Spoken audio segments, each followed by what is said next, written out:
नेहमीच Apurva Sunanda Shankar Jungare I am in first standard. सर्वांना माझा नमस्कार. माझे नाव अपूर्वा आहे. माननीय अध्यक्ष, गावातील मंडळी व माझी जन्मी आज तुमच्यासमोर दोन शब्द सांगणार आहे. वसंत ऋतूच्या आगमनाने कुकडा गाते मंजूर करून. वसंत ऋतूच्या आगमनाने कुकडा गाते मंजूर गाणी. वसंत ऋतूच्या आगमनाने कुकडा गाते मंजूर गाणी. स्वातंत्र्य दिनाच्या या शुभतिथी स्वातंत्र्य आले आपल्या जीवनी. स्वातंत्र्य दिनाच्या या शुभतिथी स्वातंत्र्य आले आपल्या जीवनी. आजच्या दिवशी आपल्या भारतीयासाठी अतिशय आनंदाचा दिवस आहे. आपल्या देशाला 15 ऑगस्ट 1947 रोजी स्वातंत्र्य मिळाले. आपल्या देशाला स्वातंत्र्य मिळवून देण्यासाठी अनेक क्रांतिकारक कारकांनी आपल्या प्राणाची आहुती दिली.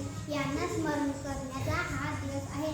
म्हणूनच आज आपण स्वतंत्र देशात समानाने जगत आहोत. आम्ही म्हणून आज एक संकल्प करूया. या देशाची जबाबदार नागरिक बनूया. एकता आणि अखंडता टिकवून ठेवूया. एवढे बोलून मी माझी 2 शब्द